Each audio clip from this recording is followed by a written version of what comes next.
keputusan menetapkan sesuatu hanyalah hak Allah. Kepadanya lah aku bertawakal dan hendaklah kepadanya saja orang-orang bertawakal berserah diri. Iya. Pengambil keputusan itu tidak lain adalah Allah. Hanya kepadanya aku bertawakal. Dan hanya orang-orang bertawakal kepada Allah lah, mereka adalah orang-orang yang berserah diri. Fatamma lahu ma arada. Maka kemudian Allah memenuhi apa yang diinginkan oleh Yakub. Demikian pula waqala Yusufu alaihi salatu wassalam. Berkata Nabiullah Yusuf ketika beliau berdoa, yang Allah abadikan doanya dalam surah Yusuf pada ayat 33-34. Allah katakan,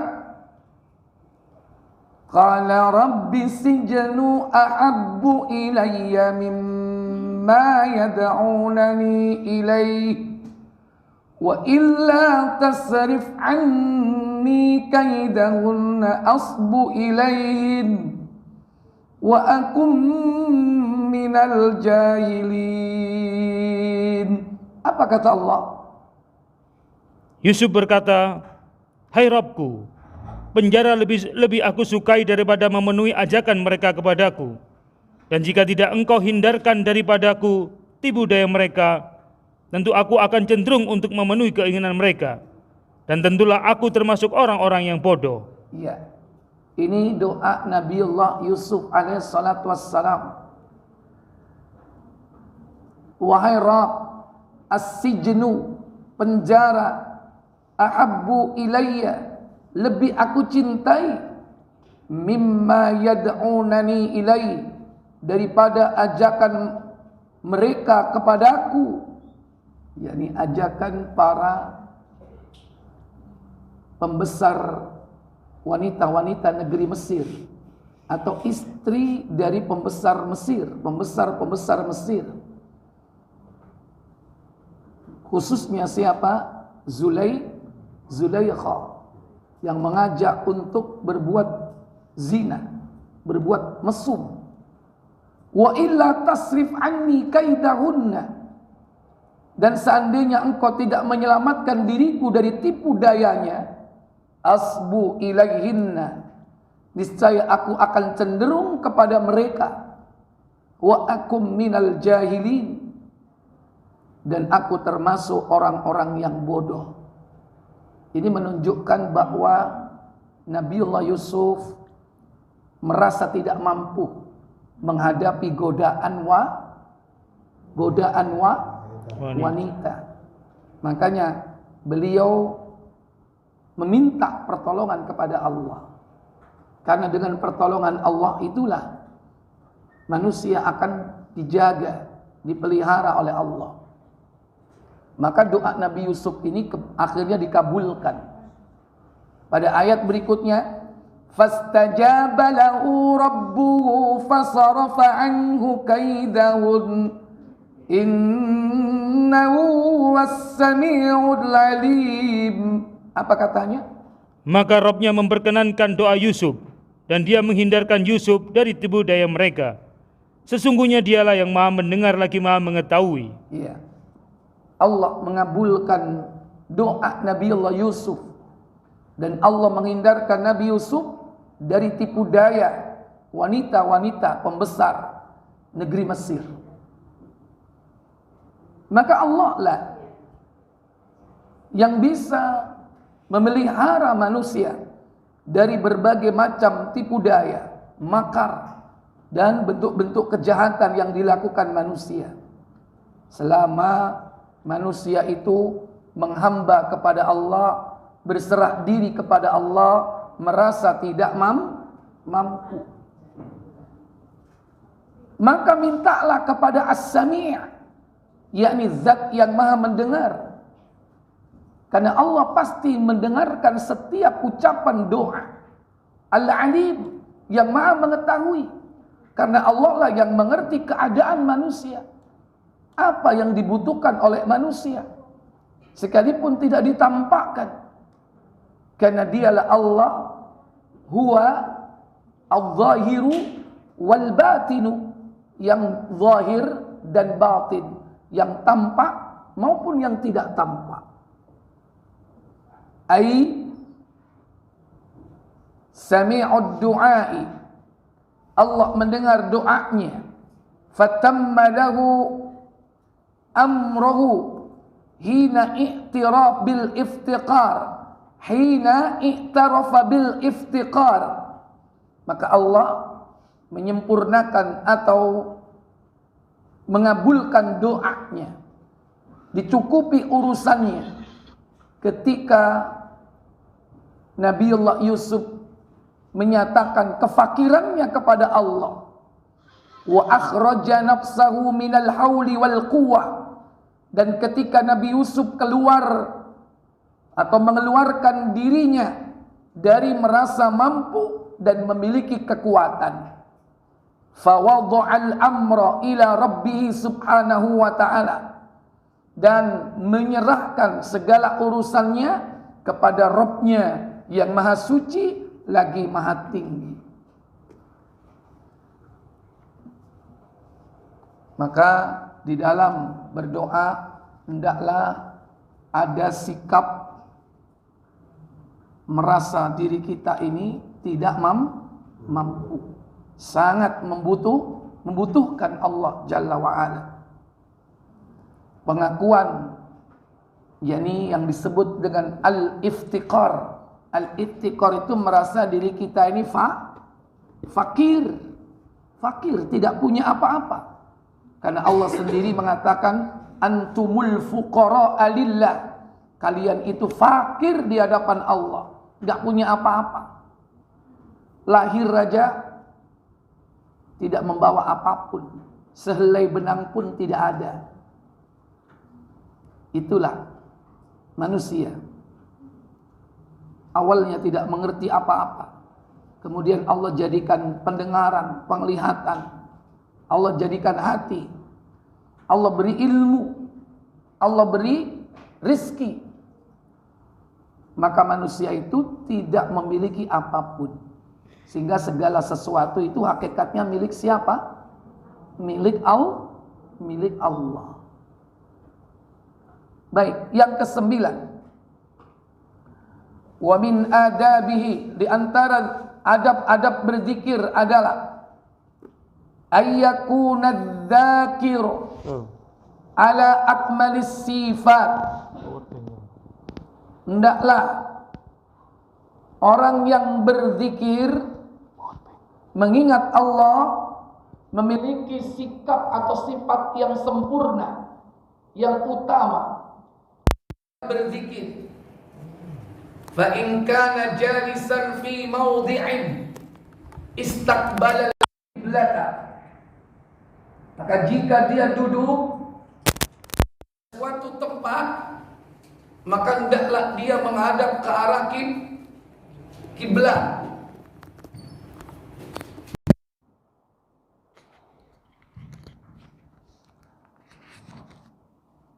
Wa jalasa mutadallilan mutakhasyian bisakinatin wa waqarin mutraqan ra'sah.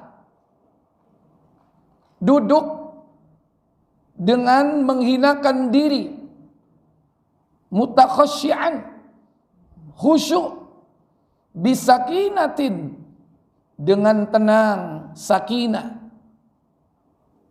wa waqarin, menundukkan, mutraqan ra'sa, yakni dengan menundukkan kepalanya, merasa rendah di hadapan Allah tabaraka wa taala.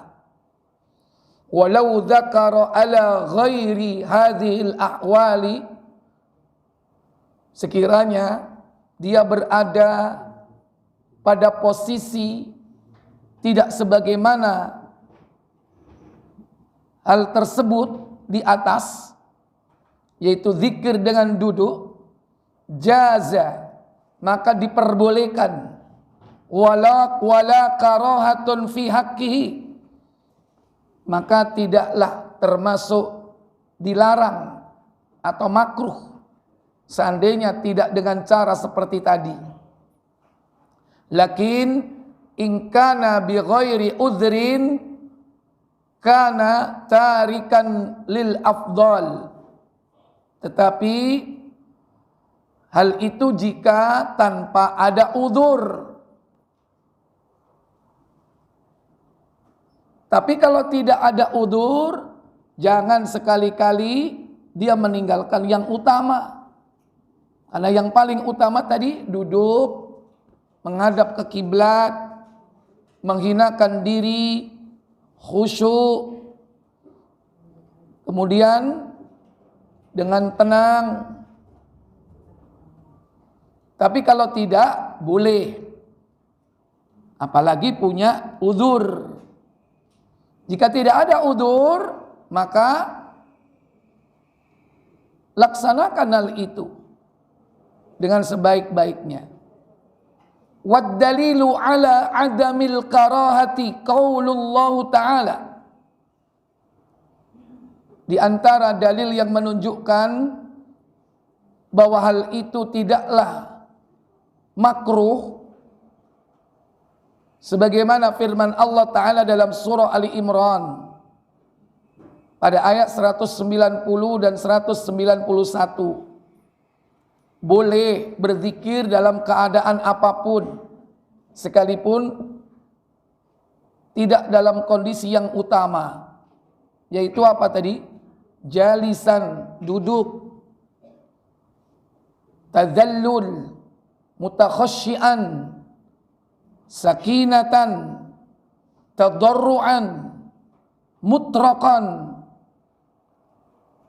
Maka seandainya tidak duduk, boleh berdiri, bahkan boleh berbaring. Sebagaimana Allah katakan dalam surah Ali Imran, inna fi khalqis samawati wal ardi wa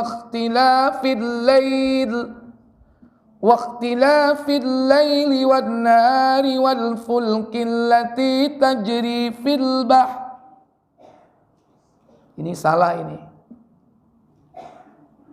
Bukan ini. Ini Ali Imran 191, tapi isinya bukan itu di sini. Kitabnya. Ini surah Al-Baqarah ini. Yang benar, inna fi khalqis samawati wal ardi wa ikhtilafil laili wan nahari la ayatin li ulil albab. الذين يذكرون الله قياما وقعودا وعلى جنوبهم ويتفكرون في خلق السماوات والأرض ربنا ما خلقت هذا باطلا سبحانك فقنا عذاب النار. Apa kata Allah? Sesungguhnya Terus, dalam penciptaan langit dan bumi dan silih bergantinya malam dan siang terdapat tanda-tanda bagi orang-orang yang berakal, yaitu orang-orang yang mengingat Allah sambil berdiri atau duduk atau dalam keadaan berbaring, dan mereka memikirkan tentang penciptaan langit dan bumi seraya berkata, ya Rabb kami, tiadalah Engkau menciptakan ini dengan sia-sia, Maha suci Engkau, maka peliharalah kami dari siksa neraka. iya. Nah, ini yang betul. Insya Allah yang diterjemah itu sudah benar itu. Ya. Inna fi khalqis samawati wal ard. Sesungguhnya di dalam penciptaan langit dan bumi, waqtilafil laili wan nahar, dan pergantian malam dan siang, la ayatin li ulil albab, terdapat tanda-tanda kekuasaan Allah bagi siapa? Ulul albab. Ulul albab. Siapa ulul albab? Yaitu disebut dalam terjemah di situ yang berfikir, orang-orang yang berpikir, yang berakal. Ya dalam bahasa kita mungkin para cendekia, para intelektual. Nah, siapa dikatakan intelektual di situ? Yakni memadukan antara konsep fikir dan zikir. Ya. Konsep fikir dan zikir. Pertama, konsep apa? Zikir. Di mana Allah katakan pada ayat 191, alladzina yadhkurunallah, yaitu orang-orang yang senantiasa mengingat Allah. Dalam keadaan apa? Qiyaman, berdiri. Wa qu'udan, duduk. Wa ala junubihim, berbaring. Dan 3 keadaan itu bisa terjadi pada ibadah apapun, baik yang mahdhah ataupun ghairu mahdhah. Yang mahdhah contoh salat. Salat bisa dilaksanakan berdiri karena memang hakikat dari perintah salat itu adalah berdiri. Karena kalimatnya wa aqimis shalah, dan tegakkanlah salat. Nah, kalau tidak mampu, ada udzur, maka boleh dalam kondisi duduk. Tapi ingat, pahalanya separuh. Kalau tidak mampu duduk, bahkan wa ala junubihim, boleh dalam keadaan berbaring. Tapi ingat, pahalanya separuh dari separuh. Berapa? 1/4. Separuhnya separuh. Itu kalau sholat sambil tidur. Dengan catatan apa? Udzur syar'i. Contoh apa? Sakit. Atau mungkin dia di atas rakit yang kalau dia duduk atau berdiri akan tenggelam. Mungkin dia tiduran. Boleh dalam keadaan darurat. Walaupun dia tidak sakit.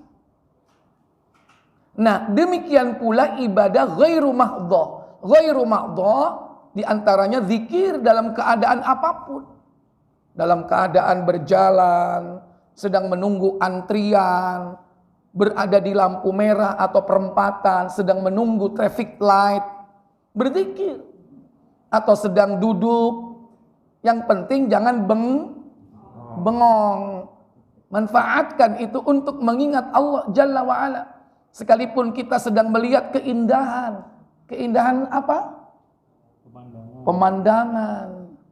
Ya, bukan keindahan wanita ajnabiyah. Haram malahan. Jangan mengatakan inti lagi ngapain? Zikrullah. Ya, lagi melihat ciptaan Allah yang indah gitu. Tapi wanita lain yang bukan mahram yang dilihat, itu mah bukan zikir namanya. Bukan mengingat Allah. Tapi itu maksiat namanya. Ya, jadi ibadah mahdhah ataupun ghairu mahdhah. Ini konsep zikir. Kemudian konsep kedua apa selain zikir? Yaitu fikir. Wa yatafakkaruna fi khalqis samawati wal ard. Dan memikirkan tentang penciptaan langit dan bumi. Karena penciptaan langit dan bumi itu lebih awal dari Adam. Karena penciptaan langit dan bumi itu lebih dahsyat daripada penciptaan Adam, manusia. Karena penciptaan langit dan bumi itu Allah laksanakan dalam 6 masa. Adapun Adam di saat terakhir di hari Jumat selepas asar sampai malam. Makanya perkara langit dan bumi itu sesuatu yang dahsyat. Maka orang yang menggabungkan antara zikir dan fikirnya inilah yang disebut para cendekia, para alim, para ulama yang memikirkan tentang penciptaan langit dan bumi. Seraya mengatakan, Rabbana, wahai Rabb kami, ma khalaqta hadza batila. Sungguh tidak akan atau tidak ada yang sia-sia dari apa yang kau ciptakan ini. Tidak ada yang tidak bermanfaat, semuanya bermanfaat. Tidak ada yang salah, tidak ada yang batil. Karena Allah sumber kebenaran. Maka apapun yang diciptakan manusia tidak akan pernah sia-sia. Sekalipun manusia menganggapnya tidak bermanfaat. Laupo Allah iki nyiptakan virus. Ya, golek perkara ae. Tidak ada yang sia-sia. Sekalipun Allah menciptakan kuman, menciptakan bakteri, menciptakan amuba, menciptakan virus, menciptakan hal-hal yang menurut manusia tidak ada artinya. Kalau dulu kan apa? Rengek alias jingklong, ya kan? Apa? Nyamuk. Reng Madura ngocak rengek. Ya, wong Blitar ngomong jingklong. Wong Surabaya nyamuk. Lah opo gawe nyamuk iki ngrusoni wong ae. Padahal Allah katakan dengan nyamuk itu banyak orang mendapatkan petunjuk dan dengan nyamuk itu banyak orang disesatkan oleh Allah Jalla wa'ala. Allah enggak malu kok membuat perumpamaan walaupun seekor nyamuk. Kata Allah dalam surah Al-Baqarah surat kedua, yaitu pada ayat yang ke-25. Innallaha la yastahi an yadriba mathalan ma ba'udatan fama fawqaha. Apa kata Allah Jalla wa'ala? Dan sampaikanlah berita gembira kepada mereka. 26 berarti. Afwan.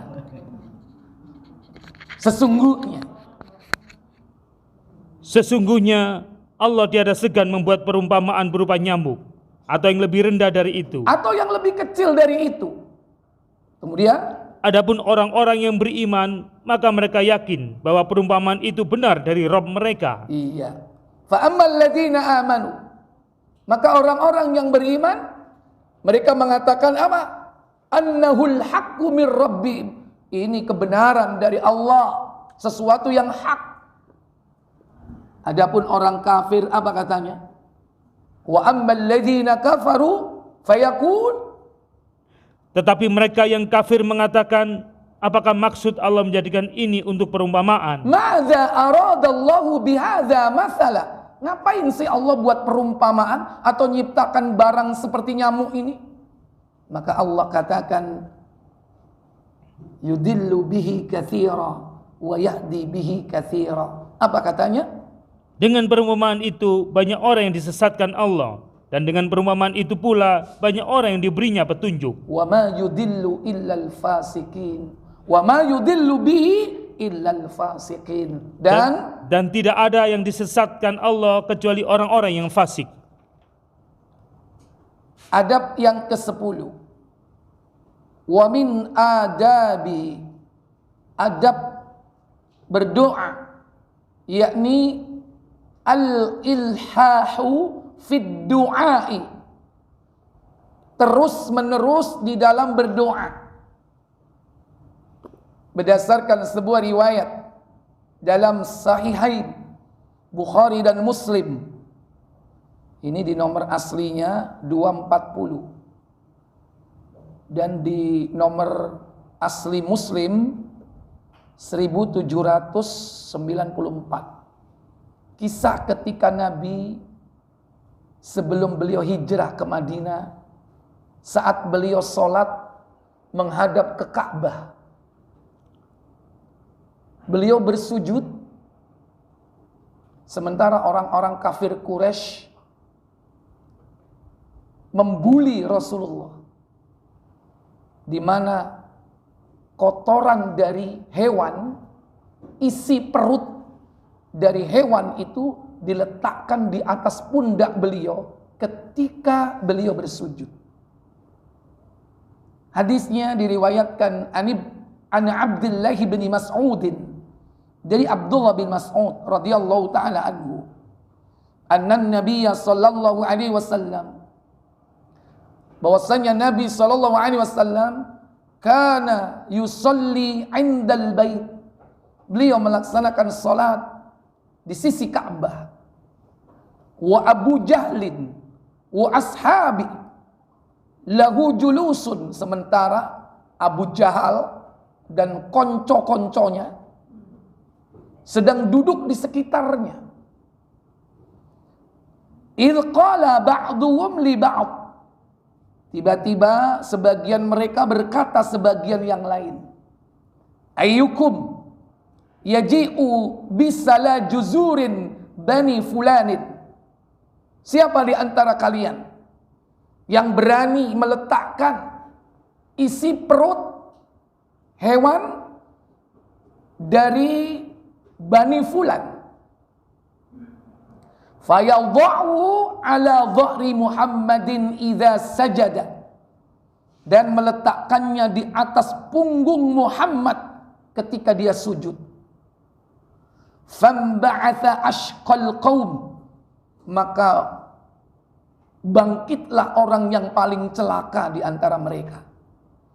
Faja'a bihi, dia datang membawa kotoran tersebut. Fanadhara, dan dia menunggu hatta idza sajadan Nabi sallallahu alaihi wasallam, dan dia menunggu hingga Nabi sallallahu alaihi wasallam bersujud. Wada'ahu ala dha'rihi baina katifaihi, lantas kemudian dia meletakkan kotoran tersebut di atas punggung beliau, di antara kedua pundaknya, atau di antara dua tulang belikatnya. Wa ana azharu wa ana anduru la aghniya syai'an, kata Abdullah bin Mas'ud, sahabat beliau, aku saat itu melihat beliau, tetapi aku tidak sanggup berbuat apa-apa. Karena saat itu Abdullah bin Mas'ud masih sangat muda. Dan ketika itu Islam juga belum memiliki kekuatan.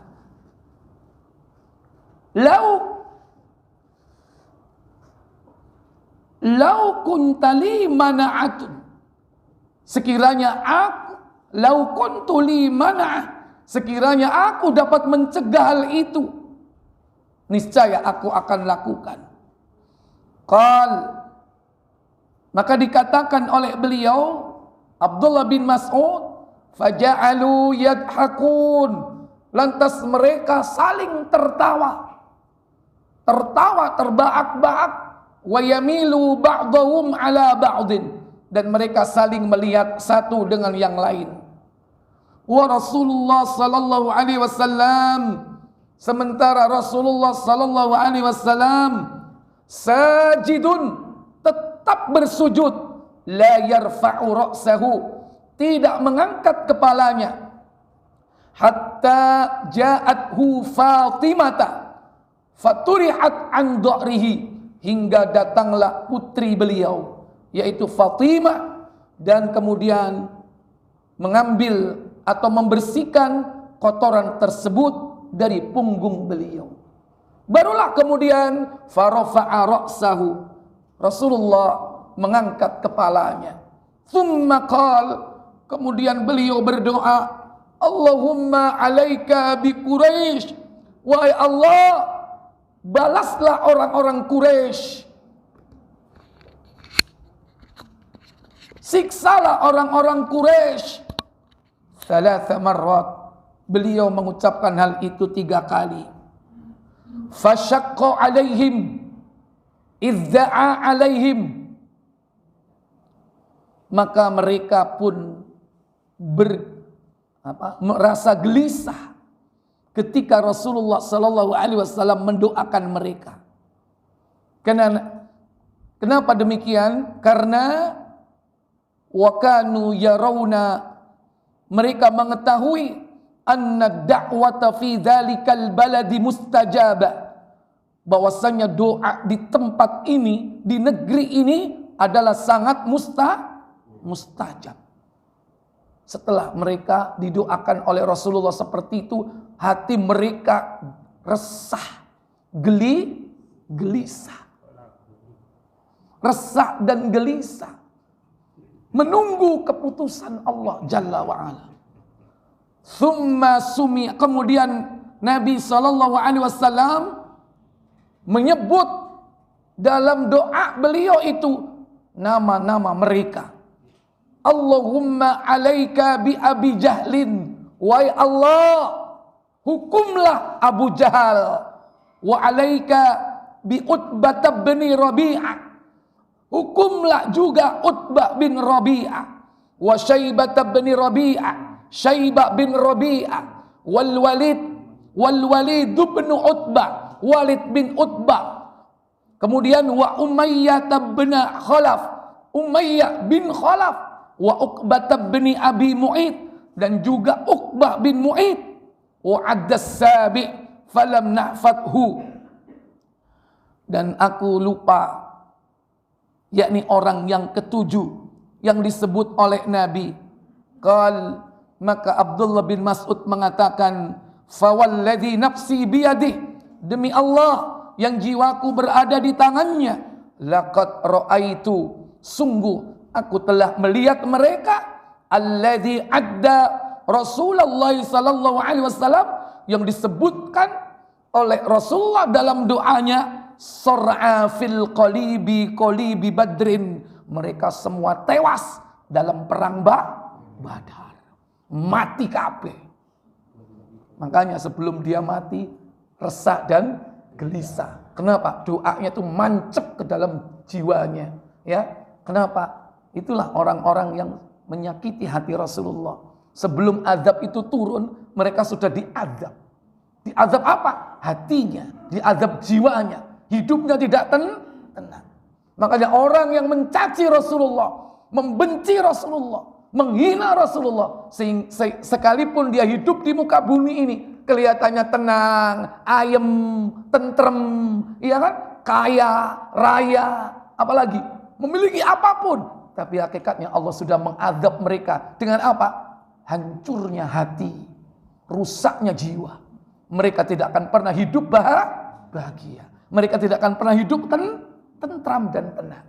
Ketokane tok pringis, guyu, ketokane tok nyekakak, ya kan? Tapi hakikatnya jiwanya di situ menyimpan penderitaan. Ya. Riwayat ini ada di dalam Bukhari dan Muslim. Nomor berapa? 233. Mana itu? Sahih Bukhari. Apa? Digital apa? KPC? Berapa? 233. Coba dibaca. Persis panjang. Berarti wis males moco ketokane.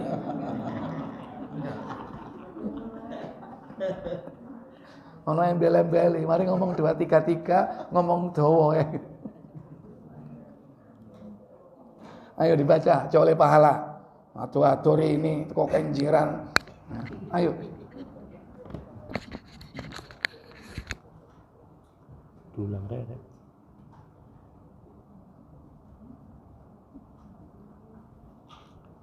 Dari Abdullah bin Mas'ud, bahwa Abdullah bin Mas'ud dari Abu Ishaq berkata, telah menceritakan kepadaku Amr bin Maimun, bahwa Abdullah bin Mas'ud menceritakan kepadanya bahwa Nabi SAW sholat di dekat Ka'bah, sementara Abu Jahal dan teman-temannya duduk di dekat beliau. Lalu sebagian mereka berkata kepada sebagian yang lain, siapa dari kalian dapat mendatangkan isi perut atau jeroan unta milik Bani Fulan, lalu ia letakkan di punggung Muhammad saat dia sujud. Maka berangkatlah orang yang paling celaka dari mereka. Ia lalu datang kembali dengan membawa kotoran unta tersebut. Orang itu lantas menunggu dan memperhatikan. Maka ketika Nabi SAW sujud, kotoran itu ia letakkan di punggung beliau di antara kedua pundaknya. Sementara aku hanya bisa melihatnya, tidak bisa berbuat apa-apa. Duh, sekiranya aku bisa mencegah. Abdullah bin Mas'ud melanjutkan kisahnya. Lalu mereka pun tertawa-tawa dan saling menyindir satu sama lain, sedang Rasulullah SAW dalam keadaan sujud. Beliau tidak mengangkat kepalanya hingga datang Fatimah. Fatimah lalu membersihkan kotoran itu dari punggung beliau. Setelah itu baru Rasulullah SAW mengangkat kepalanya seraya berdoa, ya Allah, aku serahkan urusan Quraisy kepadamu sebanyak 3 kali. Maka doa tersebut membuat mereka ketakutan. Abdullah bin Mas'ud meneruskan, sebab mereka yakin bahwa doa yang dipanjatkan tempat itu akan diterima. Kemudian Nabi SAW menyebut satu persatu nama-nama mereka. Ya Allah, aku serahkan urusan Abu Jahal kepadamu, Utbah bin Rabi'ah, Syaibah bin Rabi'ah, Al-Walid bin Utbah, Umayyah bin Khalaf, dan Utbah bin Abu Mut'aid. Dan Nabi SAW menyebut yang ketujuh, tapi aku lupa. Abdullah bin Mas'ud berkata, sungguh aku melihat orang-orang yang disebut Nabi SAW tersebut terbantai di pinggir lembah Badar dalam perang Badar. Ya. Wa an Anas bin Malik radhiyallahu taala anhu.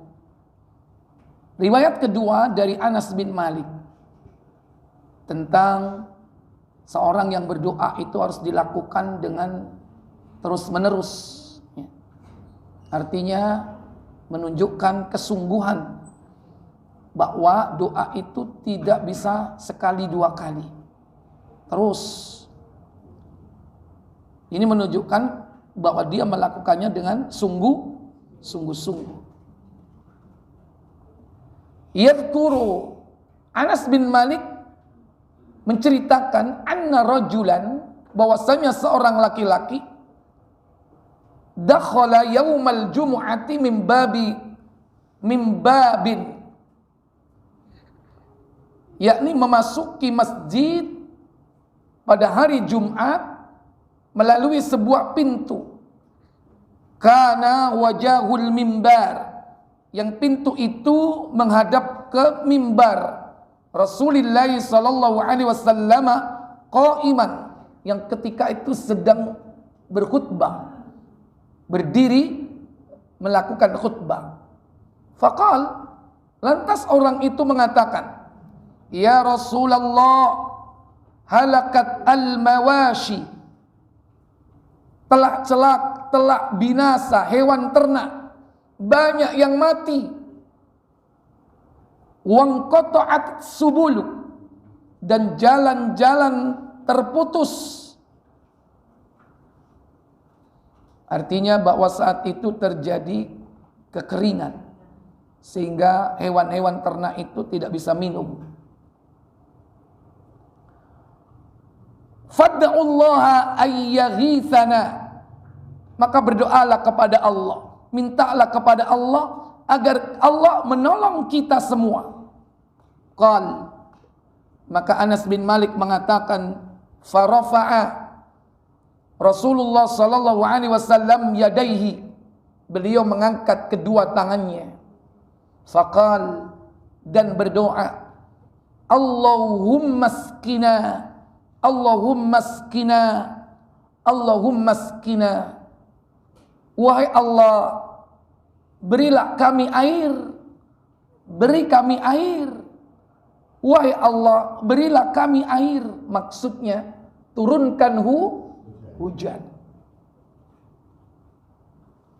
Qala Anas, berkata Anas, wala wallahi ma nara fis samai min sahabin wala quz'atin, demi Allah kami tidak melihat di langit itu secuil langit pun, secuil awan pun,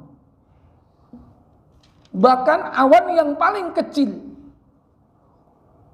wala syai'an, atau sesuatu apapun di langit itu, wa ma bainana wa baina sil'in min baitin wala darin, sementara antara kami dengan tempat yang bernama sil'un atau sil'in tidak ada satupun rumah yang menghalangi ataupun ada tempat tinggal yang menghalanginya.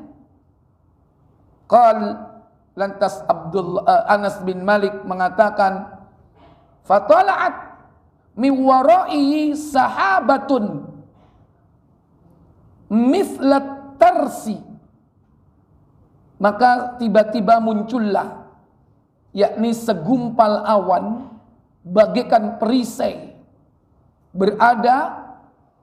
Falamma tawassatat as-samaa, ketika awan itu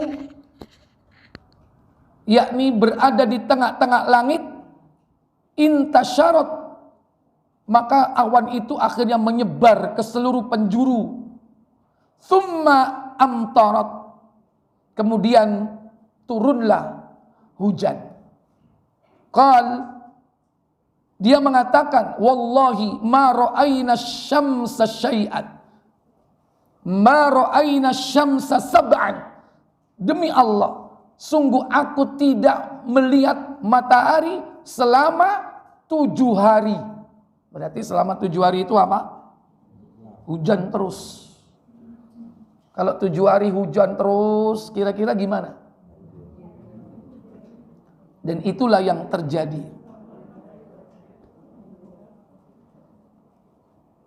Thumma dakhala rajulun min dhalikal babi fil jum'atil muqbala. Kemudian pada hari Jumat berikutnya masuklah seorang laki-laki di pintu yang sama di hari Jumat menghadap ke arah Rasulullah sallallahu alaihi wasallam qa'iman yaktubu. Pada saat itu beliau berdiri sedang berkhutbah.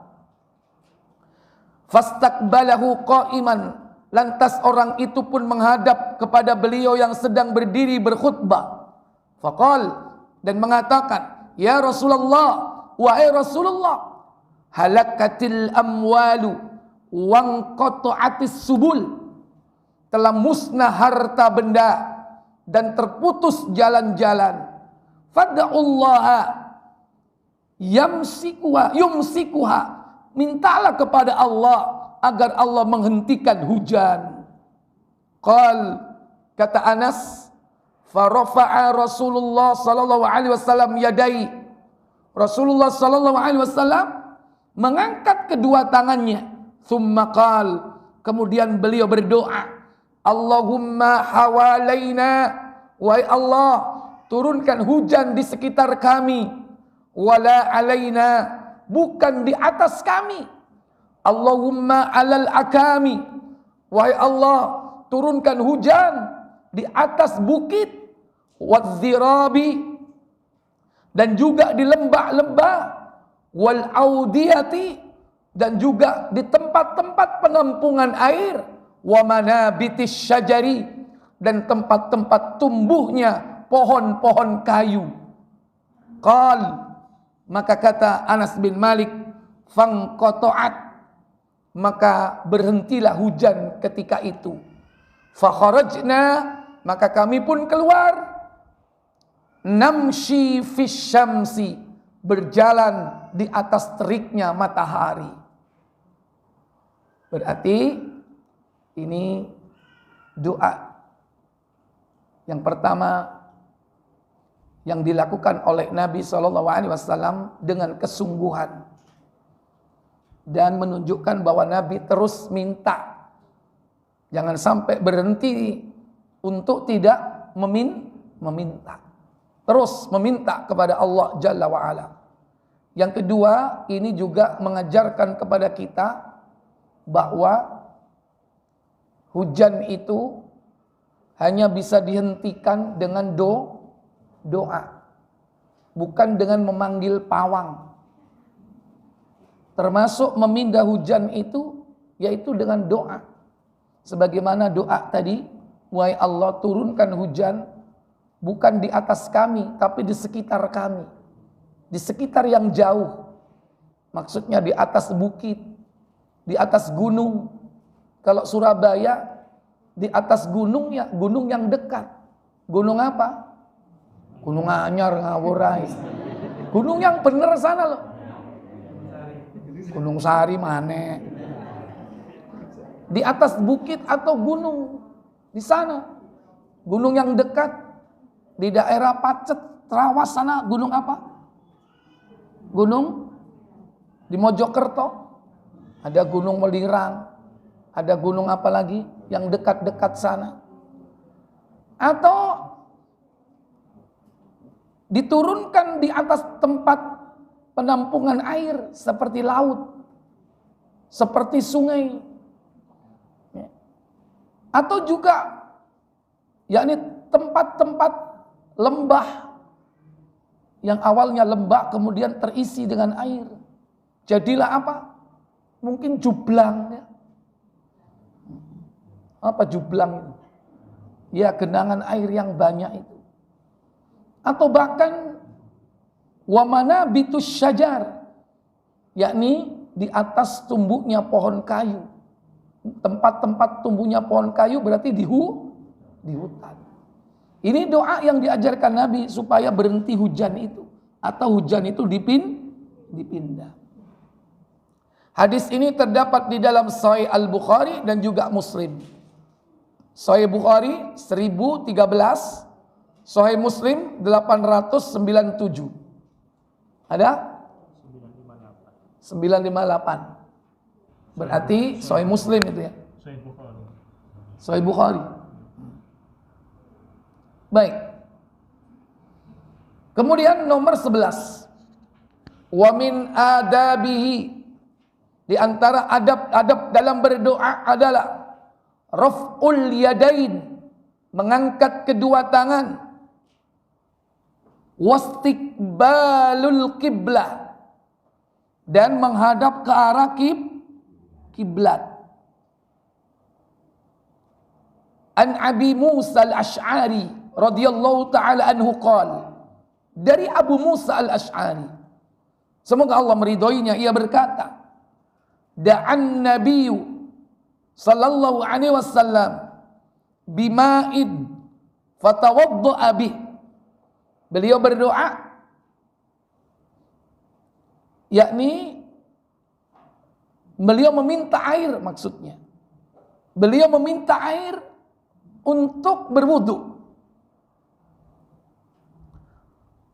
Setelah mendapatkan air dan kemudian beliau berwudu, thumma rafa'a yadayhi faqal, lantas Nabi mengangkat kedua tangannya dan berdoa, Allahumma ighfir li Ubaidin Abi Amirin, wahai Allah, ampunilah Ubaid Abu Amir, Ubaid Abu Amir.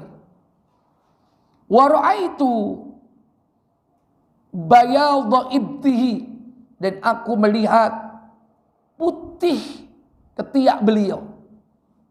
Faqal, dan beliau berdoa, Allahumma ja'alhu, wahai Allah, jadikanlah dia yaumal qiyamati, kelak pada hari kiamat, fauqa katsirin min khalqika min nas, yaitu orang yang memiliki kedudukan yang tinggi dari sekian banyak makhlukmu dari kalangan manusia.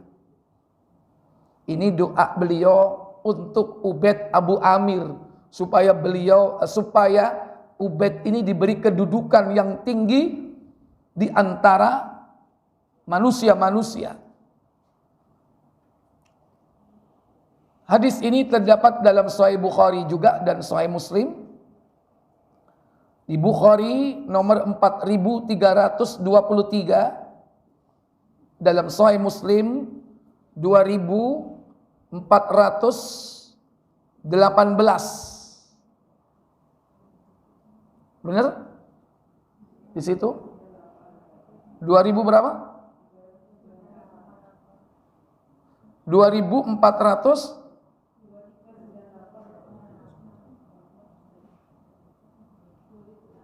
2398. Ini salah.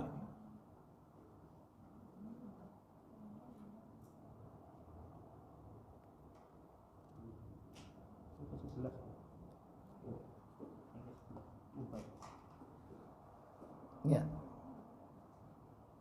2398 ya. Cetakannya ada yang kabur di sini. Baik. Nah, dari hadis ini menunjukkan bahwa Nabi ketika berdoa untuk Ubaid Abu Amir, beliau mengangkat apa? Kedua tangannya.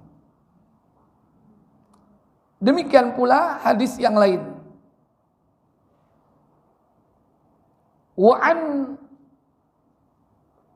Umar bin Al-Khattab radhiyallahu taala anhu qala, dari Umar bin Khattab, semoga Allah meridhoinya, ia berkata, lamma kana yauma badarin, tatkala pada perang Badar, nazara Rasulullah sallallahu alaihi wasallam ilal musyrikina wa hum alfun. Rasulullah melihat kepada pasukan orang-orang kafir Quraisy, musyrikin Quraisy, di mana mereka berjumlah 1000 pasukan. Wa ashabuhu 319 rajulan. Sementara sahabat-sahabat Rasulullah sallallahu alaihi wasallam mereka hanya berjumlah 319 orang. 319 orang. Berarti sepertiganya 1000. 1:3. Itu kondisi perang Badar. Karena memang Rasulullah tidak berniat untuk berperang. Hanya berniat untuk mencegat apa? Untuk memblokir kafilah dagangnya Abu Sofyan yang membawa 1000 onta yang berisi penuh dagangan dari negeri Syam ke negeri Mekah. Itu melewati Madinah. Kenapa itu dilakukan? Sebagai bentuk kompensasi bahwa harta kaum muslimin yang ditinggal di negeri Mekah saat mereka hijrah itu oleh orang-orang kafir Quraisy dijarah, digawe bancaan. Makanya dicegat itu kafilah dagang untuk meminta kompensasi. Beliau tidak berniat perang, karena beliau hanya dan para sahabat membawa senjata ala kadarnya. Karena memang mereka sehari-hari selalu membawa apa? Senjata. Boleh itu. Berbeda kalau waktu perang ya, senjatanya lebih banyak. Bahkan mungkin lebih lengkap jenisnya. Baik. Fastaqbala Nabiullah sallallahu alaihi wasallam al-qiblah. Maka Nabi sallallahu alaihi wasallam berdiri menghadap arah kiblah. Thumma madda yadayhi, lantas menadahkan tangannya meminta berdoa. Faja'ala yaqtifu bi rabbih, beliau bermunajat kepada Rabbnya. Allahumma anjizli ma wa'adtani, wahai Allah, wujudkanlah apa yang telah kau janjikan kepadaku. Allahumma ati ma wa'adtani, wahai Allah, datangkanlah apa yang telah kau janjikan kepadaku. Allahumma in ta'liku hadhil usabah min ahlil islami la ta'budu fil ardi, wahai Allah, sekiranya kami binasa, musnah, kalah pada hari ini, pada kesempatan ini, maka tidak akan pernah lagi ada orang Islam di muka bumi ini yang menyembahmu. Jika kami kalah, jika kami hancur, niscaya tidak akan ada lagi manusia di muka bumi ini yang menyembah Engkau, wahai Allah. Ini doa pamungkas. Doa ini hanya cocok diucapkan sesuai konteks kejadiannya. Jangan salah kaprah ya. Dan memang realita pada saat itu tidak ada yang menyembah Allah kecuali Nabi dan para sahabat. Jangan lantas kita salah menempatkan doa. Kadang doa ini dimanfaatkan oleh para pendemo. Wahai Allah, kalau kami kalah hari ini, niscaya tidak akan ada orang yang menyembahmu di muka bumi ini. Ya. Salah kaprah itu. Salah kaprah doa seperti ini. Itu berarti apa? Berlebihan di dalam berdoa. Itu contoh doa yang berlebihan. Karena bukan pada tempatnya. Emangnya lu waktu itu mau jihad? Berarti dia telah menganggap bahwa demo itu jihad. Seandainya jihad sekalipun, kalau konteksnya tidak sesuai, juga nggak boleh. Seandainya yang dihadapi itu betul-betul orang kafir, ya, dan pada saat itu memang berjihad dalam rangka membela agama, tapi bukan berarti kita satu-satunya yang menyembah Allah. Kenapa? Di belahan bumi lain masih ada orang yang menyembah Allah. Tapi kalau pada zaman Nabi itu, ada nggak di belahan bumi lain yang menyembah Allah? Nggak ada. Hanya Rasulullah dan para sahabat. Sama kondisinya ketika Nabiullah Ibrahim saat hidup bersama Sarah. Yang Nabi Ibrahim mengatakan, wahai Sarah, engkau adalah saudaraku. Yaitu saudara seakidah, seiman. Kenapa? Karena tidak ada orang yang menyembah Allah pada hari ini kecuali aku dan engkau. Itu menunjukkan bahwa apa? Semua penduduk bumi pada saat itu melakukan kesyirikan. Kondisi itu sama ketika pada zaman Nabi SAW. Ketika kaum muslimin sedikit gitu. Yang ada pada saat itu hanya Rasulullah dan para sahabat. Selain dari mereka, Rasul dan sahabat, mereka semua menyembah berhala di muka bumi ini. Melakukan kesyirikan dan kekufuran. Jadi dalam konteks jihad pun belum tentu sama. Apalagi konteksnya bukan jihad. Yang dihadapin saudara sendiri.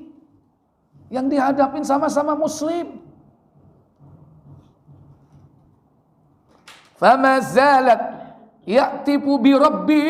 Rasulullah terus menerus merintih, bermunajat kepada Rabbnya. Maddan yadayhi, dengan mengangkat kedua tangannya, mustaqbalul qiblah. Beliau menghadap ke arah kiblat, hatta saqata ridaahu amman kibaihi, hingga lepaslah selendang beliau. Rida itu pakaian beliau sebelah atas. Ya, seperti orang ihram itu, bagian bawah itu namanya izar dan bagian atasnya namanya ridda. Sampai selendang beliau, ridda beliau itu apa? Lepas, jatuh ke tanah. Fa'atahu Abu Bakrin, maka Abu Bakar datang. Fa'akhadha rida'ahu, mengambil selendang beliau. Fa'alqahu ala mankibaih, dan beliau letakkan di antara kedua pundaknya. Thumma attazamuhu min waraihi, lantas kemudian Abu Bakar menenangkan beliau, berdiri di posisi belakang Rasulullah sallallahu alaihi wasallam, waqal, dan mengatakan, ya Nabi Allah, kafaka munasyahatak rabbuk. Wahai Nabi Allah, cukuplah bagi engkau, Rabbmu nanti akan mewujudkannya. Fa innahu sayanjizu laka ma wa'adaka. Maka sesungguhnya Allah tabaraka wa ta'ala pasti akan memenuhi apa yang menjadi janjinya kepadamu. Kemudian fa anzalallahu azza wa jalla, Allah kemudian menurunkan ayat dalam surah Al-Anfal ayat yang ke-9, surah ke-8 ayat yang ke-9. Maka Allah turunkan bala bantuan. Dari 319 orang itu, Allah bantu atau perbantukan para malaikat yang datang turun secara bergelombang. إذ تستغيثون ربكم فاستجاب لكم أني ممدكم بألف من الملائكة مردفين. Apa kata Allah? Ingatlah ketika kamu memohon pertolongan kepada Rabb-Mu, lalu diperkenankannya bagimu, sesungguhnya aku akan mendatangkan bala bantuan kepada kamu dengan 1000 malaikat yang datang berturut-turut. Maka datanglah bala bantuan 1000 malaikat secara bergelombang.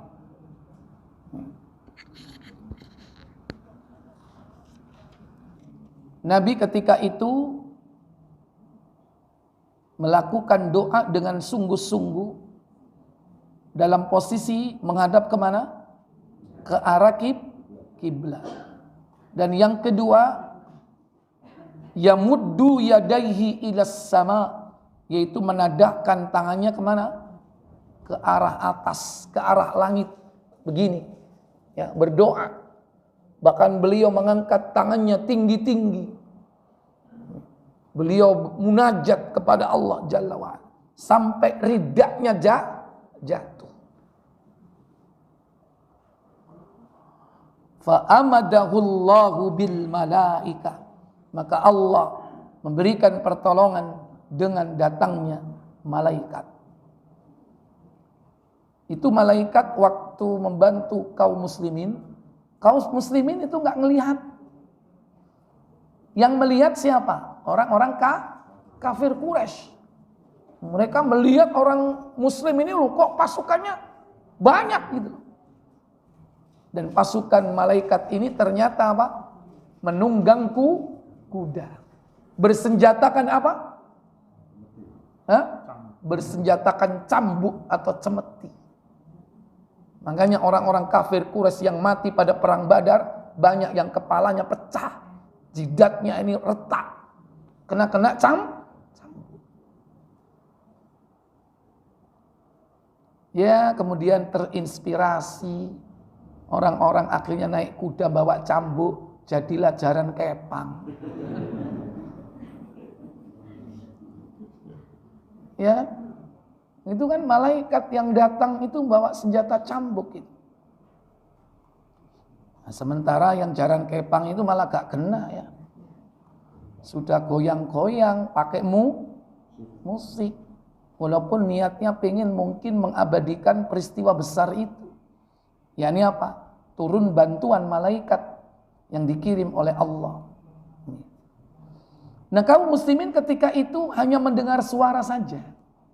Tidak melihat tapi mendengar suara. Seperti cambuk yang dipukulkan. Sehingga setelah itu tahu-tahu orang kafir Quraisy jatuh, menggelepar, mati. Inilah contoh bantuan dari Allah bagi orang-orang yang bertakwa kepadanya. An Anas bin Malik radhiyallahu taala anhu, dari Anas bin Malik, semoga Allah meridhoinya.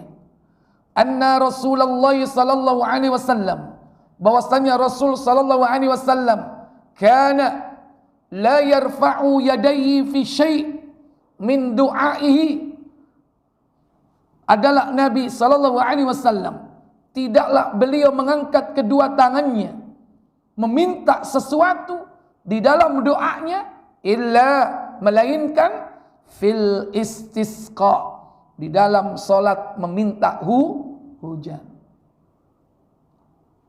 Maksudnya mengangkat tangan dengan posisi yang tinggi ya. Fa innahu kana yarfa'u yadayhi hatta yuriya bayad ibtihi. Dan beliau sungguh saat mengangkat kedua tangannya hingga tampaklah putih ketiak beliau. Berarti kalau disebutkan putih ketiak beliau,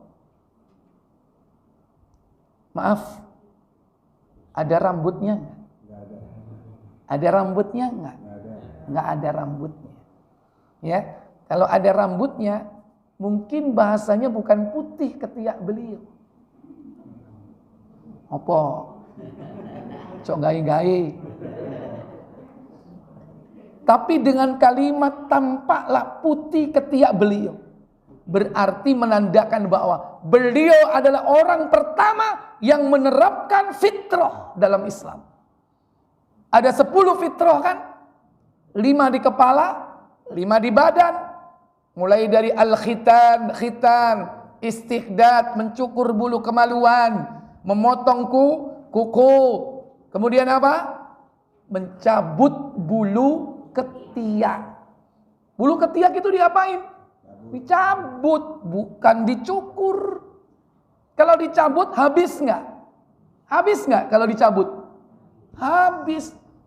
Coba ibu-ibu, bapak-bapak, sehari 1 bulu, setahun habis nggak? Beda kalau dicukur mah tambah apa? Tambah lebat kalau dicukur. Perintahnya itu dicabut. Ya. Dan Nabi ini melakukan itu tidak sengaja. Tidak sengaja menunjukkan kepada umatnya bahwa ketiak beliau itu begini, enggak. Tapi kita umatnya bisa mengambil pelajaran bahwa beliau itu orang yang pertama kali menghidupkan atau melakukan perintah Allah, fitrah di dalam Islam. Dan fitrah 10 itu pada mulanya diperintahkan Allah kepada Nabi siapa? Nabi siapa? Diperintahkan Allah pertama kali kepada Nabi Ibrahim alaihissalatu wassalam. Dan Rasulullah hanya meneruskan. Hadis itu terdapat di dalam riwayat Muslim di nomor aslinya 896. Wa qala Rasulullah sallallahu alaihi wasallam, dan sabda Rasulullah sallallahu alaihi wasallam, innallaha, sesungguhnya Allah, hayyun karimun, maha pemalu lagi maha mulia. Yasta'i, malu, idza rafa'ar rajulu ilaihi yadaihi, jika salah seorang mengangkat kedua tangannya menuju kepada Allah, yaitu berdoa, ayyaruddahuma sifran khaibatain, lantas dia mengembalikan kedua tangannya dalam keadaan hampa, tidak mendapatkan apa-apa. Allah malu kalau ada seorang hamba berdoa mengangkat tangan tapi kemudian diturunkan tanpa ada hasilnya. Inilah adab etika berdoa. Hadis ini terdapat di dalam Musnad Imam Ahmad, At-Tirmizi, dan juga dalam Sahih Abu Dawud. Coba dibuka.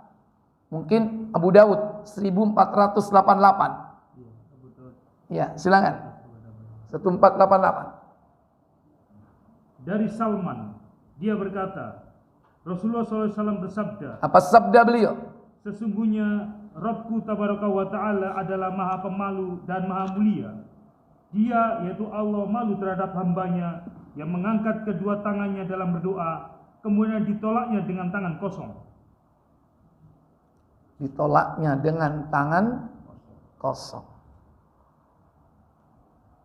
Kok ngono terjemahin? Iya, seperti itu persis plak. Ya. Ditolaknya dengan hampa. Boleh. Tsumma yaruddahuma, kemudian dikembalikan kedua tangannya, tidak mendapatkan apa-apa. Ya, pengertiannya seperti itu. Maka mengangkat kedua tangan itu merupakan salah satu faktor yang menyebabkan doa itu dikabulkan oleh Allah Jalla wa'ala. Maka jangan lupa kita mengangkat kedua tangan. Cuman kita mengikuti mengangkat kedua tangan itu ketika Nabi mencontohkan. Kalau Nabi mengangkat tangan, maka kita melakukannya. Kalau Nabi tidak pernah mengangkat tangan, maka kita tidak perlu mengangkat kedua tangan kita. Contoh, Nabi itu selalu berdoa mengangkat tangan ketika doa kunut. Selalu mengangkat tangan saat doaku kunut. Makanya kita juga mencontoh beliau. Selalu mengangkat kedua tangan kita saat kita doaku kunut. Kunut apa? Kunut witir atau kunut nazir. Beliau mengangkat kedua tangan yaitu ketika ziarah kubur. Beliau selalu mengangkat kedua tangannya saat beliau ziarah kubur. Maka kita pun demikian. Mengangkat kedua tangan kita saat kita berdoa, yakni saat kita ziarah kubur. Di samping itu juga Rasul selalu mengangkat tangan ketika beliau berada di atas Safa dan Marwah. Saat beliau berada di atas bukit Safa dan bukit Marwah. Berarti ketika itu sedang melakukan apa? Sa'i. Beliau selalu mengangkat tangannya. Maka kalau Nabi tidak pernah mengangkat tangan, kita pun nggak perlu mengangkat tangan. Contoh ketika sholat misalnya. Ketika membaca doa dalam sholat, Nabi pernah mengangkat tangan? Saat membaca doa surah Fatihah? Nggak pernah. Ihdinas siratal mustaqim. Doa nggak itu? Siratal ladzina an'amta 'alaihim ghairil maghdubi 'alaihim waladdallin. Doa atau tidak itu? Tapi Nabi tidak pernah mengangkat tangan. Justru Nabi bersedekah atau tidak mengangkat. Demikian pula beliau tidak pernah mendawamkan mengangkat kedua tangan saat berdoa ba'das sholat, setelah sholat Baik, berikut yang ke-12. Wa min adabihi, di antara adab-adab berdoa dan berzikir, ayyakunal mawdi' au yakun al-mawdi'a alladhi yadhkurullaha ta'ala khalian. Maka hendaklah dia menjadikan tempat di mana dia berzikir mengingat Allah Ta'ala adalah merupakan tempat yang sepi, amma yasghila nadhifan, yaitu dari berbagai macam hiruk pikuk kesibukan duniawiyah. Jadi dianjurkan adabnya kita berdoa itu di tempat yang sepi dari kesibukan dunia. Dari hiruk pikuk. Kenapa? Karena doa pada keadaan seperti itu akan menambah rasa khusyuk kita kepada Allah.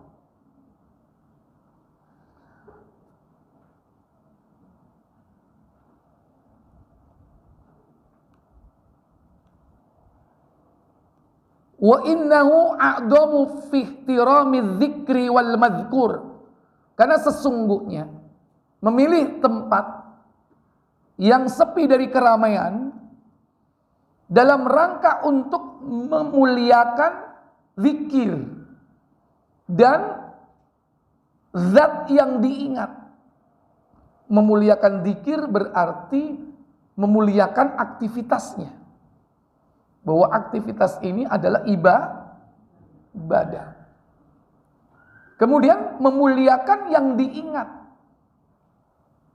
Yang dizikiri itu yang diingat maksudnya. Siapa yang diingat? Allah. Al-madhkur itu yang diingat. Yaitu Allah Jalla wa Ala. Wa lihada mudihat dzikri fil masjidi. Oleh karena itu Allah memuji, yakni tempat-tempat zikir yang paling utama itu adalah masjid.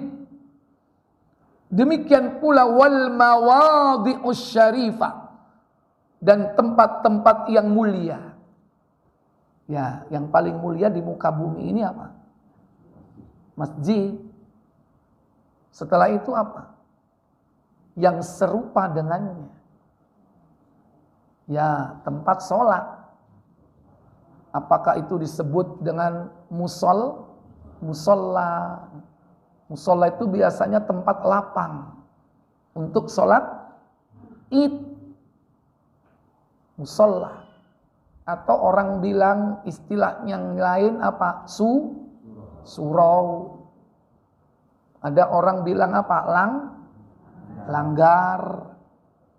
Yang jelas tempat-tempat itu dipakai untuk sholat walaupun sifatnya insidentil. Adapun yang dilakukan secara rutin itu namanya masjid. Karena disitulah dipakai melaksanakan ibadah rawatib, yaitu sholat fardu 5 waktu.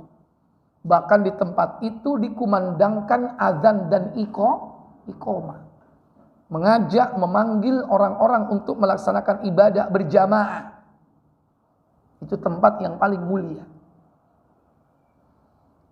Kemudian tempat apa lagi selain itu, setelah itu, yaitu apapun, dimanapun, selain tempat yang jelek atau yang buruk.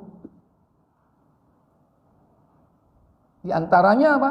Yaitu kamar mandi atau WC. Atau termasuk tempat di muka bumi yang termasuk kategori buruk, yaitu pasar. Karena di sanalah syaitan meletakkan, menancapkan benderanya.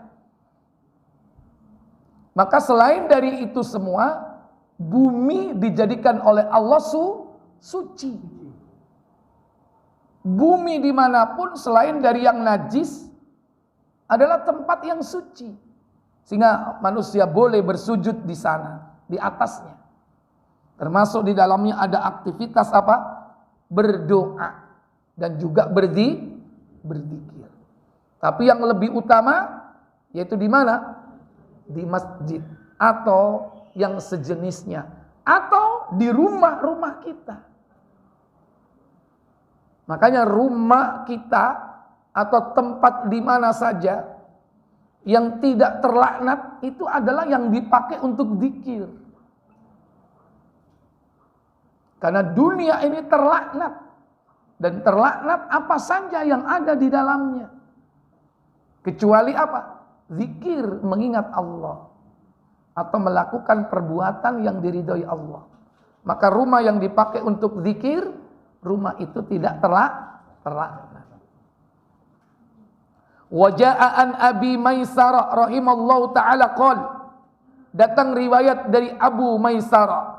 Semoga Allah merahmatinya, ia berkata, la yuzkarallahu ta'ala illa fi makanin tayyibin. Tidaklah Allah itu diingat melainkan di tempat-tempat yang baik. Maka jangan kita ini berzikir salah tempat, walaupun bukan di WC. Ya. Di mana berzikir? Di diskotik. Ya kan? Sementara pada dugem yang lainnya, antum di situ datang, la ilaha illallah, la ilaha illallah misalnya di situ. Ya bukan pada tempatnya di situ. Udah zikirnya seperti itu, ya, tidak ada tuntunan di tempat yang salah. Emang mau ngapain di situ? Pengen diadu mana yang lebih menarik, atau pengen menantang? Ya. Tapi kalau seandainya kita berada di tempat yang tidak memungkinkan, maka tetaplah mengingat Allah Jalla wa'ala. Kadang-kadang gak sengaja kita berada di tempat yang melenakan kita dari zikir. Contoh, naik bis mau ke Jogja. Contoh, naik Sumber Kencono ngawur. Sumber apa caranya? Sumber Kencono atau bis apapun yang ke Jogja. Begitu naik, ternyata supirnya ya di situ full musik, dan biasanya kalau musik di situ yang umum apa? Dangdut. Kita udah naik nih, udah jalan dari Bungur, udah sampai Mojokerto misalnya. tanggung dah. Sudah bayar ongkos penuh. Tahu-tahu nyetel apa? Kayak racun ya. Atau yang lainnya. Misalnya. Pokoknya ya musik-musik. Nah, begitu kira-kira kalau kita hadapi, apa yang kita lakukan, Pak? Hah? Zikir. Silakan. Banyak pilihan. Yang penting jangan sampai suasana seperti itu membuat kita lupa dari Allah Jalla wa'ala. Karena antum ini sudah banyak memori gitu loh. Sekalipun memori musik itu terpendam, ketika dirangsang ada stimulus itu akan muncul. Ya kan? Saat musik itu mengalun tanpa sadar, maka kepala antum bergoyang. Kalau nggak goyang kepala, jempolnya yang goyang. Kakinya yang goyang. Kenapa? Karena musik itu sudah merasuk ke alam bawah sadar. Dulu kan antum itu, musik itu menjadi teman tidur. Teman pengantar tidur. Sehingga musik itu termemori dalam alam bawah sadar. Sekarang sudah ngerti musik haram. Berusaha ditinggal. Sudah 10 tahun yang lalu berhenti dari musik. Tapi begitu masuk ke ruang seperti itu, maka berputar lagu-lagu nostalgi gila ya. Maka nggak sengaja tahu-tahu nyaut. Itu bahayanya. Gara-gara apa? Terstimuli. Melalui apa? Melalui telinga. Makanya tutup peluang syaitan itu. Berarti yang dilakukan bagaimana? Pertama, menutup telinga. Makanya Pak Biskon sanwa iku lho, sing gawe nyumpel kuping iku. Sing didol nang proyek iku. Oh iya. Ya. Murah, ya kan? Ya, atau sing dipakai untuk apa? Ya, yang dipakai untuk renang itu juga bisa. Murah mana iku ya? Paling murah kapas. Ya. Nek gaya paling murah gaya dhewe teko gabus. Ya. Disumpel itu. Atau kalau memang sudah nggak betah seperti itu, ya sudah. Kalau antum duitnya banyak, turun nyari yang lain, ya. Begitu naik yang lain, prei dangdut dadakno keroncong. Nemen nih. Makanya kadang-kadang kita ini nggak bisa berbuat apa-apa kalau sudah seperti itu. Ya.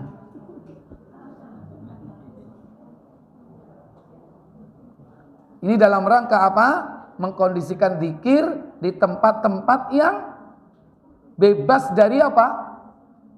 Kesibukan-kesibukan, hiruk pikuk yang melenakan dari mengingat Allah. Karena bertentangan itu. Yang satu melupakan, yang satu mengingat. Jadi bertarung di situ.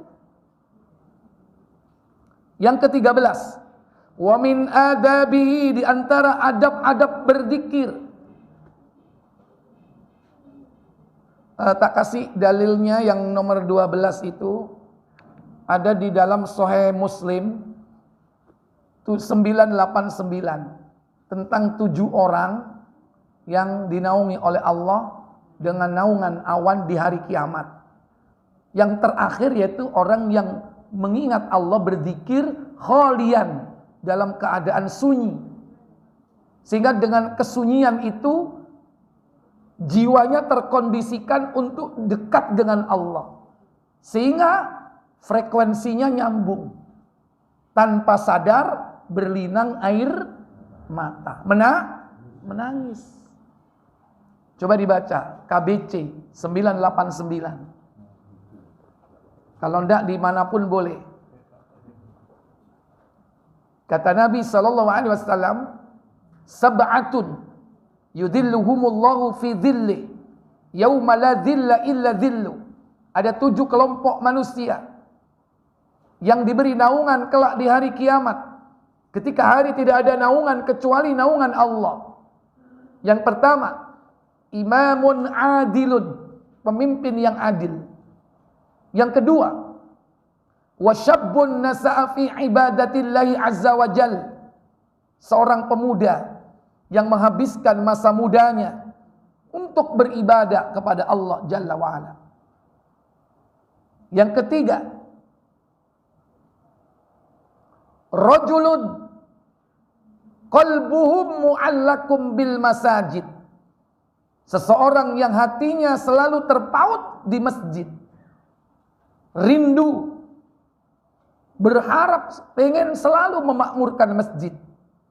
Dengan ibadah, dengan hartanya, dengan tenaganya. Itu nanti dinaungi oleh Allah di akhirat. Yang keempat, rajulani tahabba fillahi. Dua orang lelaki yang saling mencintai karena Allah. Ijtama'a alaihi wa tafarraqa alaihi. Dia berkumpul karena Allah, berpisah juga karena Allah. Udah ketemu? Ya, sudah. Lanjutnya, berarti yang keberapa? Yang kelima. Silakan, yang kelima. Seorang laki-laki yang dirayu oleh seorang wanita bangsawan yang cantik untuk berbuat mesum, lalu dia menolak dengan berkata, aku takut kepada Allah. Ya, yang keenam. Orang yang bersedekah dengan diam-diam, sehingga tangan kanannya tidak mengetahui apa yang disedekahkan dengan tangan kirinya. Nah, yang ketujuh ini yang dimaksud, yaitu orang yang mengalir air matanya ketika berzikir, mengingat dan menyebut nama Allah dalam keadaan bersunyi diri. rajulun dzakarallaha khalian. Seorang lelaki yang mengingat Allah, berzikir dalam keadaan menyendiri. Lantas fafadat aina, air matanya pun mengalir, menangis karena mengingat Allah, mengingat akan dosa-dosanya, mengingat akan betapa besar nikmat Allah yang telah diberikan kepadanya. Dia merasa tidak mampu membalasnya. Betapa sayangnya Allah kepadanya, karena dia telah merasa mendapatkan hidayah atau petunjuk. Menangis dia. Kira-kira kalau dalam kondisi sepi, sunyi, kalau pilihan waktunya apa itu? Malam atau siang? Malam. Kalau malam itu sepertiga terakhir, tengah, atau sepertiga awal? Sepertiga terakhir, Ustazah. Sepertiga terakhir. Kenapa kok sepertiga terakhir?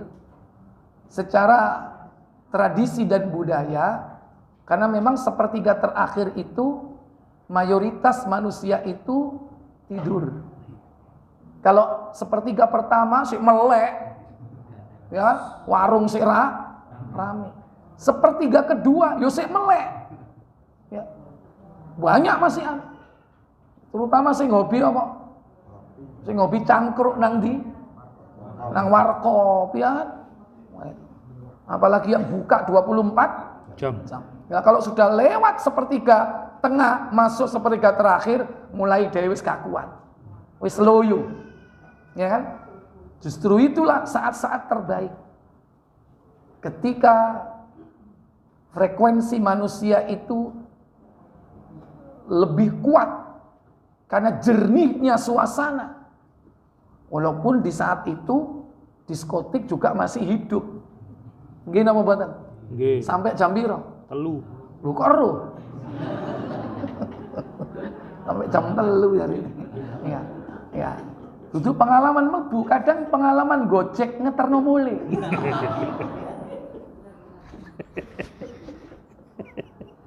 Ruwai.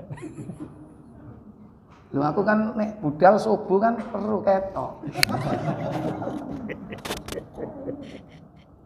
Baik. Kemudian yang ke-13, wa min adabihi ayyakuna famuhu nadhifan.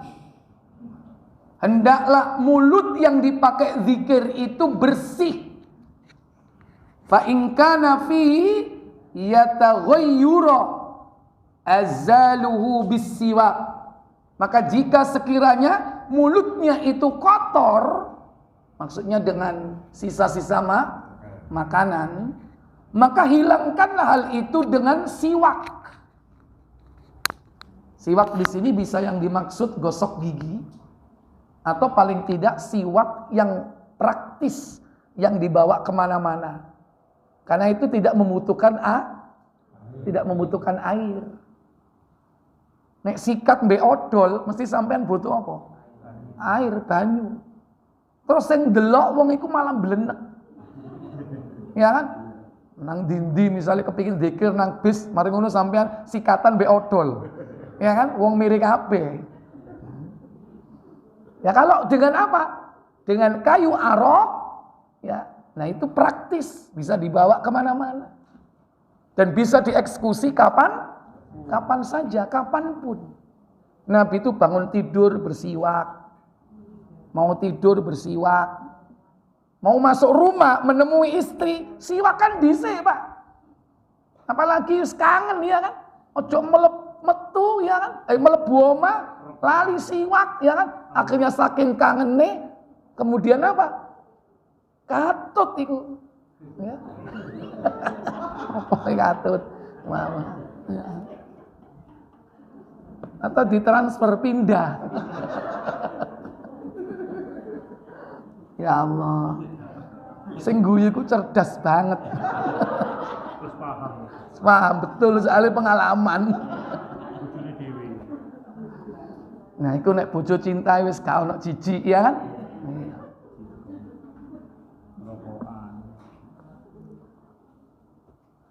Atau wabil ghusli bil ma, atau minimal kalau tidak apa? Mencuci mulut dengan air. Namanya apa? Matmadhah. Apa matmadhah? Berkumur. Gak harus Listerin rek. Sik leren duwe iku. Lah nek gak ndek duwe. Ya kan? Dengan air aja cukup. Berkumur-kumur ya. Nah itu.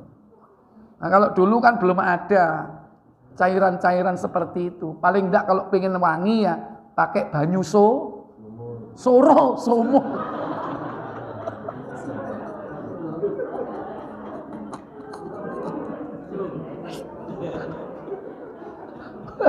Astagfirullah.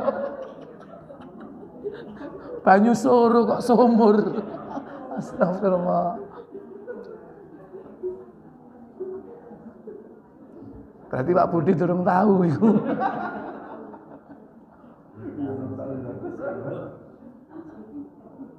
Wa min adabihi yang ke-14. Anna dzikra mahbubun fi jami'il ahwali. Bahwasanya zikir itu disukai, dicintai dalam setiap keadaan apapun. Illa fi ahwali waradis syar'i. Yakni kecuali dalam keadaan yang ditolak oleh syariat. Bistisna'iha nadhkuru minha tarfan, yaitu di sini dikecualikan, yakni bahwa kami berzikir di dalamnya, yakni dalam keadaan yang tidak disukai. Isyaratun ila ma siwahu, ini menunjukkan isyarat selain daripadanya. Artinya keadaan-keadaan apapun kalau enggak sesuai syar'i maka itu tidak dicintai. Fa min dzalika, dan diantaranya adalah annahu yakrahu dzikra halatul julusi ala qada'il hajah, yaitu zikir yang tidak syar'i atau tidak disukai, di sini hukumnya makruh, yakni apa? Zikir ketika dalam keadaan duduk saat buang air. Dodok ambek zikir. Meskipun dalam hati. Meskipun dalam hati. Itu makruh. Karena kita sedang dalam kondisi apa? Dalam kondisi najis. Ya. Wa fi halatil jima, ini juga makruh. Apa? Berzikir ketika saat berjima suami istri. Kamu mungkin Ustaz?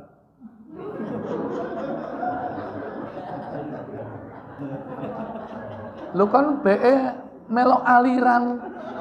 Kan ono aliran jima itu, aliran apa torikot yang jimaknya itu mengucapkan Allah, Allah, Allah, ya kan? Ada itu. Nggak boleh. Makruh hukumnya.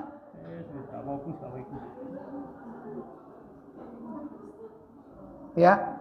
Nah, makanya kalau kita takut akan diikuti oleh syaitan, cukup kita membaca di awal.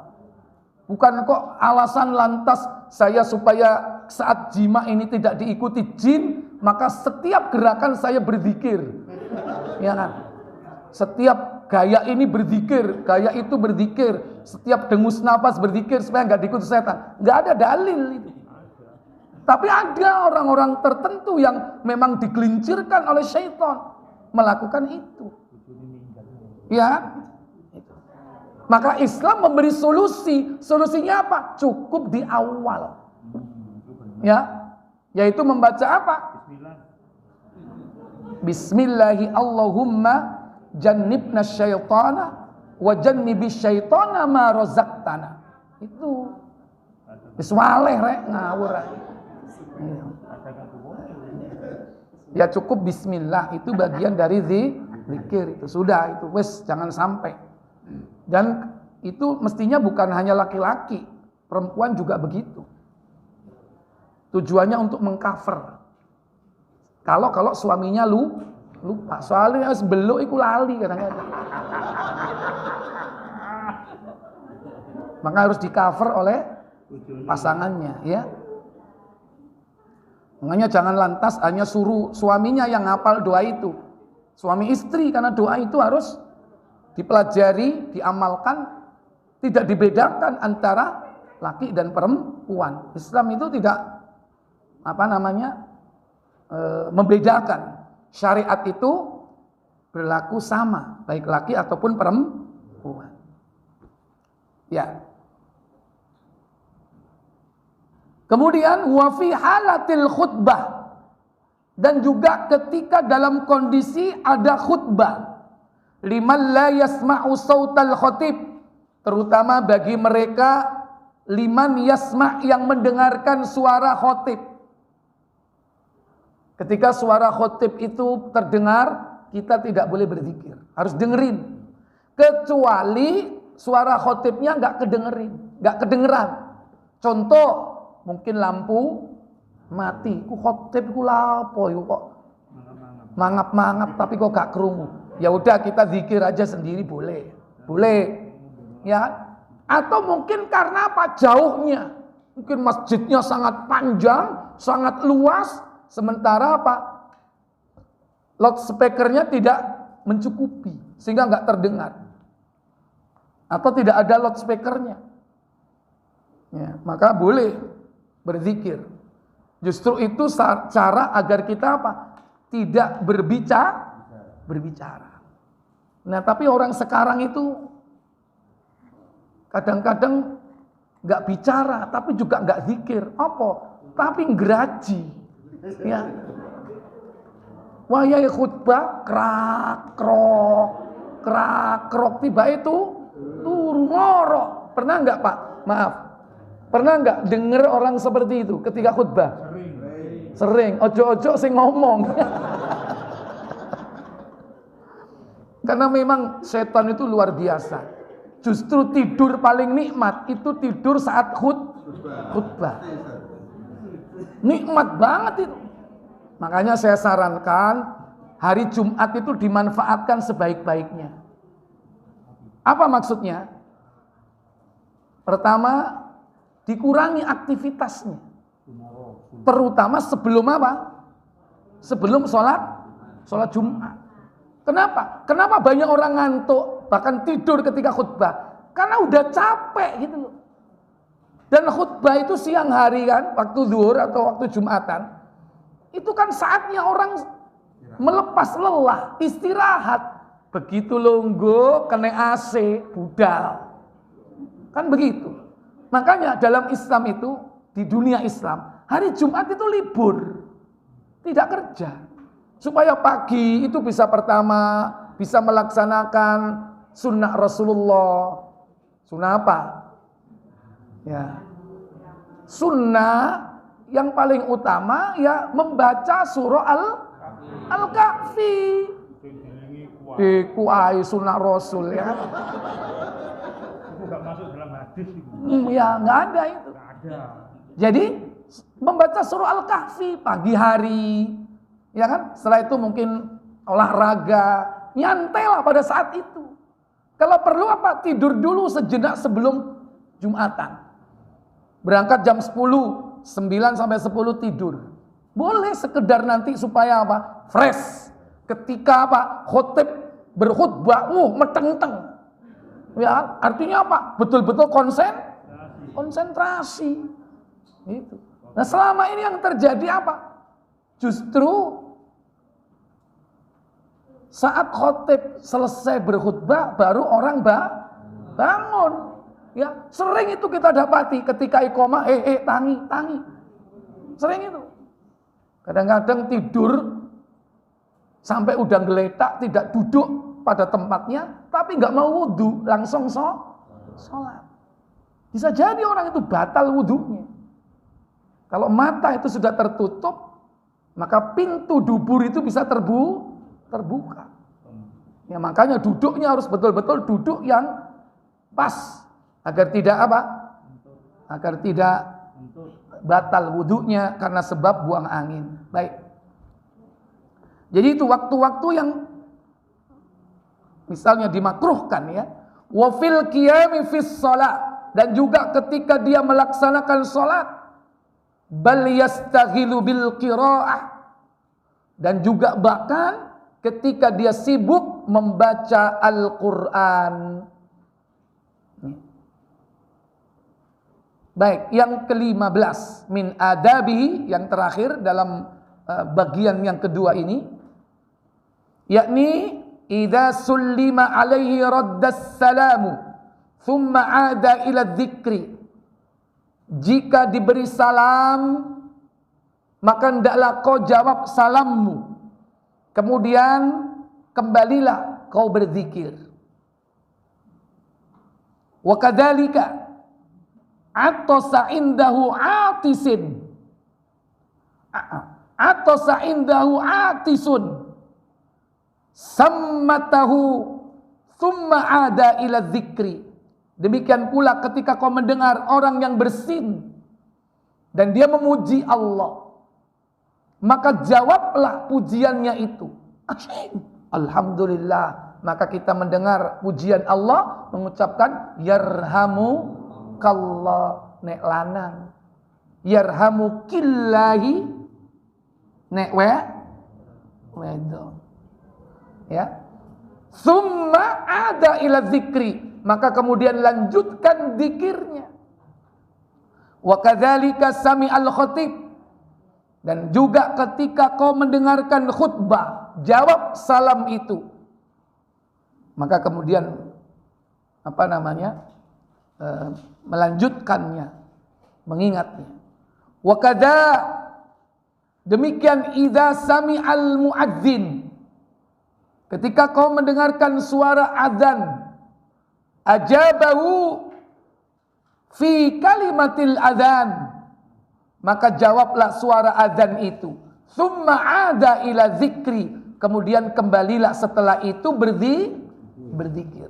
Wa kadzalika ra'a munkaran azalahu, demikian pula ketika kau melihat kemungkaran, maka cegahlah. Au ma'rufan ursyida ilaihi, maka ketika juga kau melihat sesuatu yang baik, maka tunjukilah orang tersebut. Au mustarsyidan ajabahu thumma ada ila dzikri, atau kau diminta untuk memberikan petunjuk, maka kemudian setelah itu kembalilah kepada zikir. Wa kadzalika idza ghalabahu nu'as au nahwahu, atau demikian pula kalian ketika diserang atau dikalahkan oleh rasakan kantuk. Apa yang dilakukan? Tidur sejenak. Maka kemudian kembalilah kepada mengingat Allah. Makanya kalau sholat atau sebelum sholat dia dalam kondisi ngantuk berat, dibolehkan tidur, menunda sholatnya supaya apa? Agar sholatnya itu bisa khusyuk. Kenapa? Kalau dalam kondisi ngantuk berat, tetap memaksakan diri melaksanakan sholat, bisa jadi sholatnya gelambiar, atau ketika sujud tidur, atau dia lompat ke ayat yang lain. Bisa jadi minimal salah menyebutkan ayat, ya. Gitu. Bisa jadi wal asri innal insana lafi khusrin illal ladzina amanu wa amilus solihati falahum ajrun ghairu mamnun fama yukadzibuka ba'du biddin. Wal asri, tapi larinya kemana? Ke Watin, surat At-Tin, ya kan? Bisa jadi seperti itu. Atau dia gak nemu pintu akhirnya, ya kan? Wala antum abiduna ma a'bud, wala ana abidum ma abattum, wala antum abiduna ma a'bud, wala ana abidum ma abattum, wala ana wala antum, ya kan? Ya, lupa lakum dinukumnya. Bisa jadi karena sebab apa? Ngantuk. Maka tidur sejenak. Kalau enggak ya waktu sujud tidur. Itu ada satu jamaah cerita sama saya. Sholat subuh karena dalam kondisi ngantuk. Sujudnya lama. Istrinya bingung nyari suaminya di mana ini. Enggak tahunya di kamar sholat subuh. Sujud enggak bangun-bangun. Dibuka ya tangiyah. Ternyata dia tertidur. Nah, ini contoh.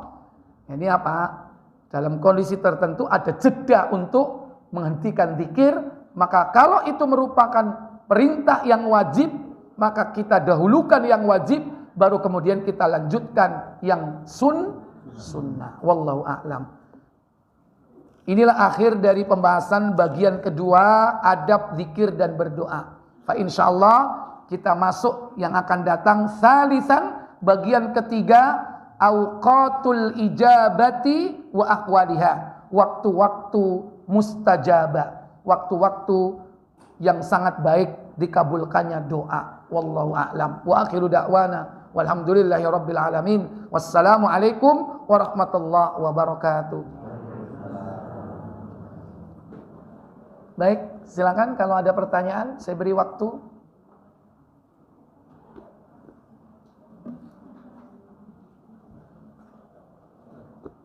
Ya, silakan. Doa ketika sujud. Doa sujud. Gimana? Itu waktu sholat atau gimana? Oh, mungkin sujud itu begini, Pak. Sujud itu ada pertama sujud di dalam sholat. Ya. Itu sujud yang merupakan rukun.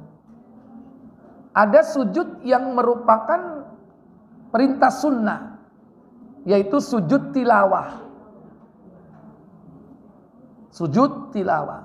Bahkan sebagian ulama mewajibkan sujud tilawah ketika yang membaca Al-Quran itu sujud, maka kita harus ikut sujud. Maka sebagian menghukuminya wajib. Ada lagi yang ketiga, sujud sahwi, karena sebab lupa, tidak melakukan yang wajib di dalam sholat, atau ketika ragu di dalam jumlah rakaat, maka nanti ditutup dengan sujud sahwi. Yang terakhir, yang keempat, sujud syukur, yaitu sujud ketika kita mendapatkan nikmat dari Allah dengan kenikmatan yang luar biasa. Dibolehkan kita bersujud. Cuman kalau sujud syukur itu bebas melakukannya, dimanapun dan kapanpun, bahkan dalam kondisi tidak bersuci pun tidak apa-apa. Dan kalau seandainya salah arah sujudnya pun boleh. Ya, karena spontanitas. Walaupun dia berusaha mencari arah kiblat tapi lupa atau tidak menemukan arah kiblat, dia boleh bersujud kemana saja. Itu. Nah, mungkin yang ditanya Bapak tadi itu sujud syukur. Cuman kadang kita ini nggak paham ya. Kok sering orang itu setelah sholat tahu-tahu sujud sebelum dia pergi. Ya kita nggak tahu itu sujud apa. Dikatakan sujud syukur, nikmat apa yang telah didapati? Biasanya nikmat yang dilakukan setelahnya yaitu dengan sujud syukur, itu nikmat yang luar biasa. Yang kedua, biasanya nikmat itu didapatkan secara spontan dan sujudnya pun mengikuti secara spontan. Alhamdulillah aku diterima, langsung sujud, ya kan? Spontan. Alhamdulillah bojoku mulai, langsung sujud. Ya, gitu. Lah kalau tadi sholat, kira-kira nikmat apa yang luar biasa yang sudah dia dapatkan? Nah, yang kita nggak paham juga itu akhirnya menjadi apa? Kebiasaan. Setiap kali habis sholat mau pulang sujud. Setiap kali habis sholat mau pulang sujud. Ini sujud apa? Hati-hati. Kalau tidak ada tuntunan dan itu dianggap ibadah, maka itu termasuk amalan bid'ah. Ya, wallahu a'lam. Baik, yang lain.